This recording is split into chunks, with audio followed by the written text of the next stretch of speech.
ಕೆಂಡ ಸಂಪಿಗೆ ನಮ್ಮ ಕೆಂಡ ಸಂಪಿಗೆ. ಇಲ್ಲಮ್ಮ, ಇಲ್ಲ ಬಂಗಾರಿ, ಇರು, ಅಮ್ಮನ ಕರಿತೀನಿ, ಬರ್ತಾಳಿರು. ಸಾಧನಾ, ಸಾಧನಾ, ಮಗು ಅಳ್ತಾ ಇದೆ ಕಣಮ್ಮ, ಬಾಗಲ್ ತೆಗಿ. ನೋಡ್ಕೊಳ್ಳೋದಕ್ಕೆ ನೀವೆಲ್ಲರೂ ಇದಿರಲ್ಲ, ನೋಡ್ಕೊಳ್ಳಿ. ನೋಡಿ, ನೀವು ಯಾರು ಅವಳ ಬಗ್ಗೆ ಚಿಂತೆ ಮಾಡಬೇಡಿ. ನಾಳೆ ಬೆಳಿಗ್ಗೆ ಅಷ್ಟೊತ್ತಿಗೆ ಅವಳ ಕೋಪ ಎಲ್ಲ ಇಳಿಯುತ್ತೆ. ಅವಳಿಗೆ ಸಮಾಧಾನ ಮಾಡಿದಷ್ಟು ಅವಳು ಕೇಳ್ತಾ ಹೋಗ್ತಾಳೆ. ಕರೆಕ್ಟ್ ಅಮ್ಮ, ನಾಳೆ ಅಷ್ಟೊತ್ತಿಗೆ ಎಲ್ಲ ಸರಿ ಹೋಗುತ್ತೆ. ಎಲ್ಲರೂ ಬನ್ನಿ. ನಡಿಮ್ಮ, ಊಟ ಕೊಡ್ತೀನಿ.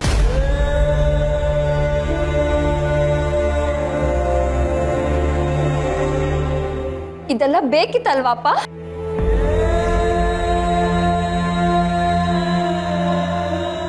ನನ್ನಿಂದನೇ ಏನಾದರೂ ತಪ್ಪಾಗೋಯ್ತಾ? ಅವರಿಬ್ಬರ ಮಧ್ಯೆ ಪೈಪೋಟಿ ತಂದಿದ್ದೆ ತಪ್ಪಾಯ್ತಾ? ಛೇ, ನಾನು ಸುಮ್ಮನ ಮಾತು ಕೇಳಬೇಕಾಗಿ.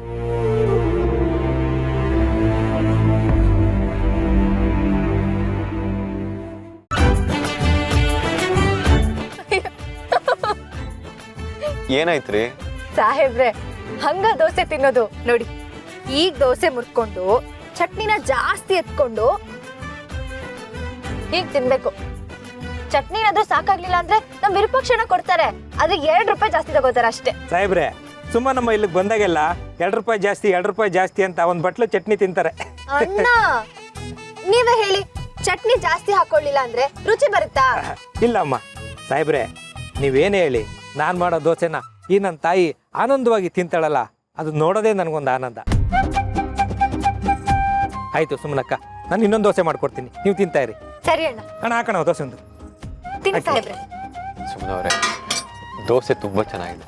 ನಾನ್ ಹೇಳಲಿಲ್ವಾ ನಮ್ ವಿರೂಪಾಕ್ಷಣ ಮಾಡೋ ದೋಸೆ ತುಂಬಾ ಚೆನ್ನಾಗಿರುತ್ತೆ ಅಂತ? ನೀವ್ ಅದೇನೋ ಹೇಳಿದ್ರಲ್ಲ, ಪೈಟಾರು. 5 ಸ್ಟಾರ್ ಅಲ್ಲ, 5 ಸ್ಟಾರ್. ಹಾ, ಅದೇ, ಅಲ್ಲಿಗಿನ್ನ ಚೆನ್ನಾಗಿದೆ ತಾನೆ? ಏನ್ ಜೋಡಿ! ಅಯ್ಯೋ, ಅದಕ್ಕೆ ಎಷ್ಟು ಖುಷಿಯಾಗಿದ್ದಾರೆ. ಈ ಅಣ್ಣನೇ ರಾಜಕೀಯ ಅಂತ ಅದಕ್ಕೆ ಟೈಮೇ ಕೊಡ್ತಾ ಇರಲಿಲ್ಲ. ಇನ್ನ ಮತ್ಗೆ ಮನೆ ಅದು ಇದು ಅಂತ ಇಬ್ರು ಅವ್ರ ಸಂತೋಷನೇ ಮರ್ತೋಗಿದ್ರು. ಛೇ, ಈ ಟೈಮಲ್ಲಿ ರಾಜನ ಜೊತೆ ಇರಬೇಕು. ಮಿಸ್ಸಿಂಗು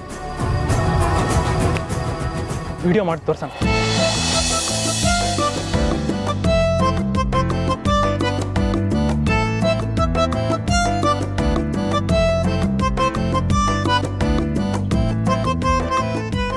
ಈಗ ನಮ್ಮ ರಾಣಿಗೆ ಫೋನ್ ಮಾಡೋಣ.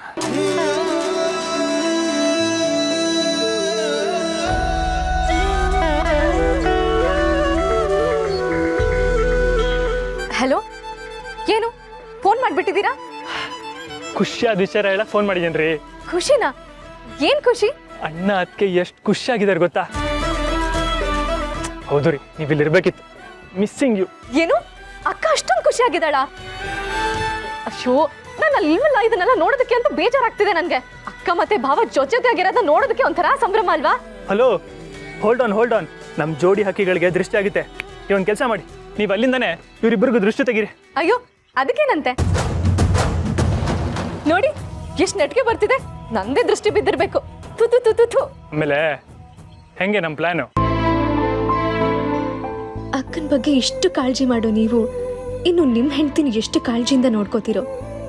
ಅಕ್ಕನ ಭಾವನೆಗಳನ್ನ ಅರ್ಥ ಮಾಡ್ಕೊಂಡಿರೋ ನೀವು ನಿಮ್ಮ ಲೈಫ್ ಪಾರ್ಟ್ನರ್ ಭಾವನೆಗಳನ್ನ ಎಷ್ಟು ಚೆನ್ನಾಗಿ ಅರ್ಥ ಮಾಡ್ಕೋತೀರಾ ಅಂತ ನೀವು ನಡ್ಕೊಳ್ತಿರೋ ರೀತಿಲೇ ಗೊತ್ತಾಗ್ತಿದೆ.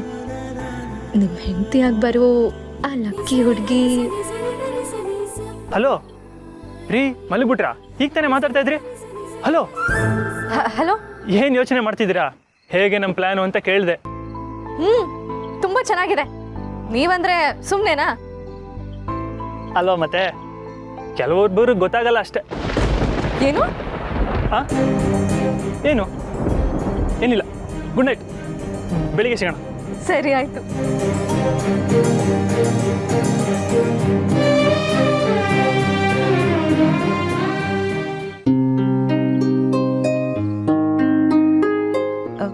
ಸಾಹೇಬ್ರೆ, ನೀವೇನು ಅನ್ಕೊಳ್ಳಿಲ್ಲ ಅಂದ್ರೆ ನಾನೊಂದು ಕೇಳ್ತೀನಿ. ರಾಜಕೀಯದ ಬಗ್ಗೆ ನಿಮ್ಗೆ ತುಂಬಾ ಸ್ಪಷ್ಟತೆ ಇತ್ತು, ನಿಮ್ ಗುರಿ ಬಗ್ಗೆನೂ ಅಷ್ಟೇ. ಅದೇ ರೀತಿ ಜೀವನ ಬಗ್ಗೆನೂ ಸ್ಪಷ್ಟತೆ ಇತ್ತಾ? ಅರ್ಥ ಆಗಲಿಲ್ಲ. ಯಾವುದ್ರ ಬಗ್ಗೆ ಕೇಳ್ತಾ ಇದ್ದೀರಾ? ನಾನು ರಾಜಕೀಯನೇ ಜೀವನ ಅಂತ ಅಂದ್ಕೊಂಡಿದ್ದೀನಿ. ಇನ್ನು ಯಾವುದ್ರ ಬಗ್ಗೆ ಸ್ಪಷ್ಟತೆ ಕೊಡಬೇಕು? ಅದು ಸಂಸಾರದ ಬಗ್ಗೆ ಸಾಹೇಬ್ರೆ. ಅಂದರೆ ನಿಮ್ಮ ಹೆಂಡತಿ ಹೀಗೆ ಇರಬೇಕು, ನಿಮ್ಮ ಮಕ್ಕಳು ಹೀಗೆ ಇರಬೇಕು, ನಿಮ್ಮ ಭವಿಷ್ಯ ಹೀಗೆ ಇರಬೇಕು ಅಂತ ಏನಾದರೂ ಆಸೆ ಕನಸುಗಳನ್ನ ಕಟ್ಕೊಂಡಿದ್ರಾ ಅಂತ. ಮೊದಲು ನೀವು ಹೇಳಿ, ಆಮೇಲೆ ನಾನು ಹೇಳ್ತೇನೆ. ಯಾಕೆ? ಲೇಡೀಸ್ ಫಸ್ಟ್, ಹೆಣ್ಮಕ್ಳು ಮೊದಲು ಹೇಳಬೇಕು. ನಾನು ಬಡವಿ ಸಾಹೇಬ್ರೆ. ಚಿಕ್ಕಂದ್ರಿಂದಲೂ ಕಷ್ಟಗಳನ್ನ ನೋಡಿಕೊಂಡು ಅದ್ರ ಜೊತೆಗೆ ಬೆಳ್ಕೊಂಡು ಬಂದವಳು. ಸುಖದ ಪರಿಚಯನೇ ನನಗಿಲ್ಲ.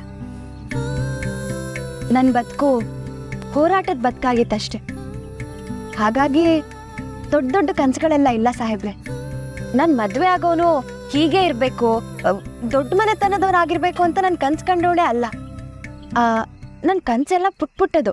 ಆದರೆ ನಾನು ಮದುವೆ ಆಗೋ ಹುಡುಗ ಸೀದಾ ಸಾದ ವ್ಯಕ್ತಿ ಆಗಿರಬೇಕು, ತನ್ನ ಕುಟುಂಬದವ್ರಿಗೆ ಸಮಯ ಕೊಡಬೇಕು, ನನ್ನ ತವ್ರ ಮನೇನ ತನ್ನ ಮನೆಯವ್ರಾಗಿ ನೋಡ್ಕೋಬೇಕು ಅಂತ ಆಸೆ ಇತ್ತು.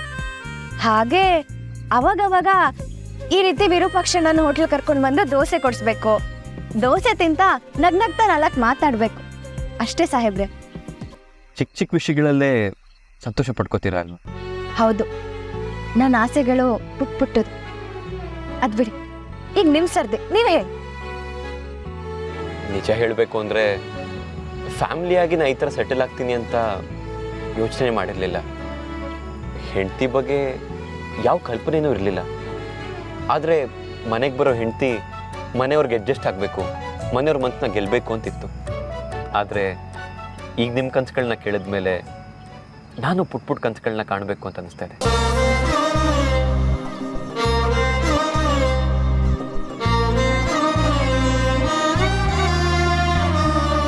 ವಿರೂಪಾಕ್ಷ, ನಂಗೆ ಸಾಕು. ನಂಗೂ ಸಾಕಣ್ಣ. ಸರಿ.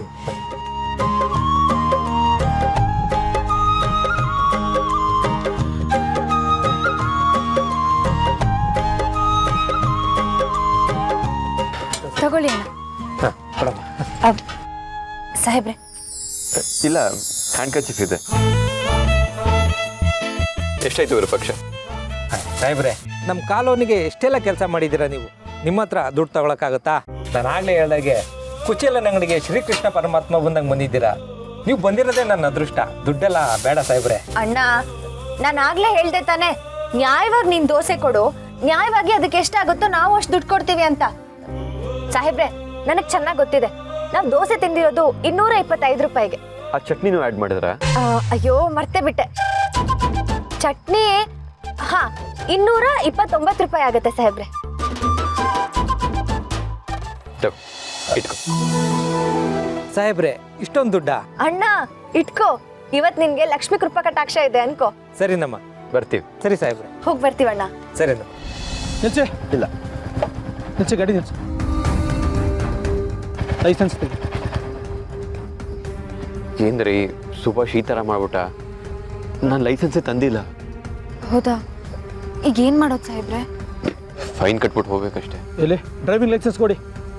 ಲೈಸೆನ್ಸ್ ಇಲ್ಲ ಸರ್. ಏನು ಡ್ರೈವಿಂಗ್ ಲೈಸೆನ್ಸ್ ಇಲ್ವಾ? ಡ್ರೈವಿಂಗ್ ಲೈಸೆನ್ಸ್ ಇಲ್ಲದೆ ಗಾಡಿ ಹೆಂಗ್ರಿ ರೋಡಿಗೆ ತಂದ್ರಿ? ಹಾಂ, ಫೈನ್ ಎಷ್ಟು ಗೊತ್ತಾ ನಿಮಗೆ? 1000 ರೂಪಾಯಿ. ಓ, ಹಿಂದ್ಗಡೆ ಕೂತ್ಕೊಂಡಿದ್ದಾರಲ್ಲ ಅವ್ರಿಗೆ ಹೆಲ್ಮೆಟ್ ಇಲ್ಲ. 500 ರೂಪಾಯಿ. ಗಾಡಿ ಡಾಕ್ಯುಮೆಂಟ್ಸ್ ತೆಗೀರಿ. ಇಲ್ಲ, 1000. ಯಾವುದಕ್ಕೆ ಎಷ್ಟು ಫೈನ್ ಕಟ್ಟಬೇಕು ಅಂತ ಗೊತ್ತು, ರೂಲ್ಸ್ ಫಾಲೋ ಮಾಡಬೇಕು ಅಂತ ಗೊತ್ತಿಲ್ವೇನೆ ನಿನಗೆ? ಪೊಲೀಸ್ ಅಣ್ಣ, ಯಾರ ಹತ್ರ ಮಾತಾಡ್ತಿದ್ಯಾ ಅಂತ ನೋಡ್ಕೊಂಡು ಮಾತಾಡು. ಸುಮ್ಮನವ್ರೆ, ನೀವು ಸುಮ್ಮನೆ, ನಾನು ಮಾತಾಡ್ತೀನಿ. ಓ ಸರ್, ನಮಸ್ತೆ ಸರ್. ನೀವೇನಿಲ್ಲಿ? ಅದು ಫ್ಯಾಮಿಲಿ ಜೊತೆ ಬಂದ್ಬಿಟ್ಟಿದ್ದೀರಾ ಬೈಕಲ್ಲಿ? ಏನಿಲ್ಲ ಸರ್, ರಿಸಿಪ್ಟ್ ಕೊಡಿ. ರಿಸಿಪ್ಟಾ? ಯಾರಿಗೆ? ಸರ್, ಹೆಲ್ಮೆಟ್ ಇಲ್ಲ, ಗಾಡಿ ಡಾಕ್ಯುಮೆಂಟ್ಸ್ ಇಲ್ಲ, ಡ್ರೈವಿಂಗ್ ಲೈಸೆನ್ಸ್ ಇಲ್ಲ, ಆದರೂ ದಿಮಾಕಿಂದ ಮಾತಾಡ್ತಾ ಇದ್ದಾನೆ ಸರ್. ಯೋ, ಅವ್ರು ಯಾರು ಅನ್ಕೊಂಡಿದ್ಯಾ? ಈ ಕ್ಷೇತ್ರದ MLA. ಸರ್ ನಮಸ್ತೆ ಸರ್. ಪರವಾಗಿಲ್ಲ ಸರ್, ನೀವು ಯಾಕೆ ಸಾರಿ ಕೇಳ್ತೀರಾ? ನಿಮ್ಮ ಕೆಲಸನ ನೀವು ನಿಯತ್ತಾಗಿ ಮಾಡಿದ್ದೀರಾ, ನಂಗೆ ತುಂಬ ಖುಷಿ ಆಯಿತು. ಸರ್, ತಪ್ಪಾಯ್ತು ಸರ್. ನಮ್ಮ ಹುಡುಗ ಹೊಸಬ, ಹೊರಡಿ ಸರ್. ಮೇಡಮ್ ಅವ್ರು ಬೇರೆ ಜೊತೆಗಿದ್ದಾರೆ.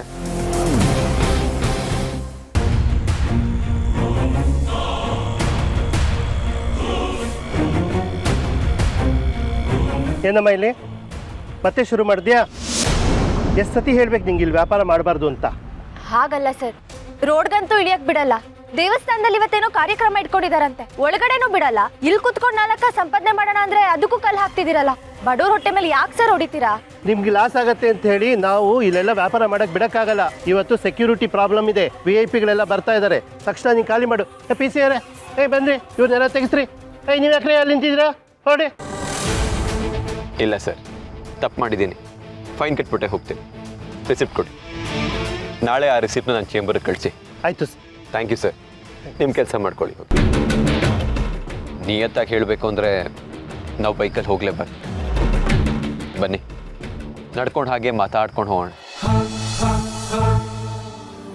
ಧೃತಿ, ಹಠ ಮಾಡಬಾರ್ದು ಮಗನೇ.